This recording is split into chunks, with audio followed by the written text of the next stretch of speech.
এক রাতে হজরত মুহাম্মদ সাল্লাল্লাহু আলাইহি ওয়াসাল্লাম এবং হজরত আয়েশা রাদিয়াল্লাহু তাআলা আনহা তাদের নিজ ঘরে গভীর ঘুমে আচ্ছন্ন ছিলেন।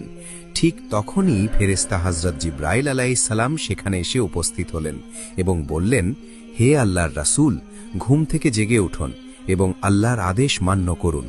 অতঃপর হজরত মুহাম্মদ সাল্লাল্লাহু আলাইহি ওয়াসাল্লাম হজরত জিবরাইল আলাইহিস সালামের আহ্বানে যখন ঘুম থেকে জাগলেন, তখন হজরত জিবরাইল আলাইহিস সালাম বললেন, হে আল্লাহর রাসূল, মহান আল্লাহ রাব্বুল আলামিন তার রহমত ও মাগফিরাতের ৩০০টি দরজা খুলে দিয়েছেন। এই কথা বলে ফেরেশতা হজরত জিবরাইল আলাইহিস সালাম সেখান থেকে অদৃশ্য হয়ে গেলেন। এরপর হজরত মুহাম্মদ সাল্লাল্লাহু আলাইহি ওয়াসাল্লাম দেখলেন যে হজরত আয়েশা রাদিয়াল্লাহু তাআলা আনহা এখনও ঘুমাচ্ছেন। তাই তিনি আয়েশা রাদিয়াল্লাহু তাআলা আনহাকে কিছু না বলে ঘর থেকে বেরিয়ে গেলেন। অতঃপর বেশ কিছুক্ষণ পর যখন হজরত আয়েশা রাদিয়াল্লাহু তাআলা আনহার ঘুম ভাঙল, তখন তিনি দেখলেন যে তার কাছে বিশ্বনবী হজরত মুহাম্মদ সাল্লাল্লাহু আলাইহি ওয়াসাল্লাম নেই। তাই তিনি ভাবতে লাগলেন যে এই গভীর রাতে রাসূল সাল্লাল্লাহু আলাইহি ওয়াসাল্লাম কোথায় গেলেন। তাই হজরত আয়েশা রাদিয়াল্লাহু তাআলা আনহা ঘরের ভেতরে হজরত মুহাম্মদ সাল্লাল্লাহু আলাইহি ওয়াসাল্লামকে খুঁজতে লাগলেন, কিন্তু অনেক খোঁজার পরেও ঘরের ভেতরে নবীজি সাল্লাল্লাহু আলাইহি ওয়াসাল্লাম কোথাও খুঁজে পেলেন না। তাই আয়েশা রাদিয়াল্লাহু তাআলা আনহা ঘর থেকে বেরিয়ে নবীজি হজরত মুহাম্মদ সাল্লাল্লাহু আলাইহি ওয়াসাল্লামের অন্যান্য স্ত্রীদের ঘরে গিয়ে হজরত মুহাম্মদ সাল্লাল্লাহু আলাইহি ওয়াসাল্লামকে খুঁজতে লাগলেন। কারণ আয়েশা রাদিয়াল্লাহু তাআলা আনহা ভেবেছিলেন যে বিশ্বনবী হয়তো চুপচাপ অন্য কোনো স্ত্রীর ঘরে গেছেন।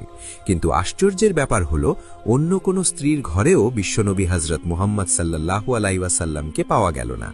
অতঃপর হজরত আয়েশা রাদিয়াল্লাহু তাআলা আনহা রাসূল সাল্লাল্লাহু আলাইহি ওয়াসাল্লামকে খোঁজার জন্য হজরত ফাতিমা রাদিয়াল্লাহু তাআলা আনহার ঘরের দিকে রওনা হলেন।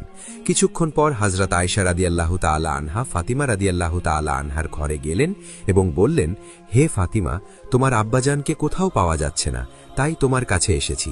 তোমার ঘরে কি তোমার আব্বাজান এসেছেন? তখন হজরত ফাতিমা রাদিয়াল্লাহু তাআলা আনহা অবাক হয়ে বললেন, না, এখানে তো আমার আব্বাজান আসেননি। কি হয়েছে, আমার আব্বাজানকে কি পাওয়া যাচ্ছে না? তখন আয়েশা রাদিয়াল্লাহু তাআলা আনহা বললেন, না না, এমন কিছু নয়, কিন্তু ঘুম থেকে উঠে দেখলাম যে রাসূল সাল্লাল্লাহু আলাইহি ওয়াসাল্লাম আমার কাছে নেই। আমি অন্যান্য স্ত্রীদের ঘরেও অনেক খুঁজেছি, কিন্তু কোথাও নবীজি সাল্লাল্লাহু আলাইহি ওয়াসাল্লামকে পাওয়া যায়নি। তাই আমি ভাবলাম যে হয়তো আলী রাদিয়াল্লাহু তাআলা আনহুর কাছে কোনো জরুরি কাজ এসেছে। তখন ফাতিমা রাদিয়াল্লাহু তাআলা আনহা বললেন, আচ্ছা চলো আমরা মসজিদে নববীতে খুঁজি। অতঃপর হজরত আলী রাদিয়াল্লাহু তাআলা আনহুও তাদের সাথে নবীজি হজরত মুহাম্মদ সাল্লাল্লাহু আলাইহি ওয়াসাল্লামকে খোঁজার জন্য বেরিয়ে গেলেন।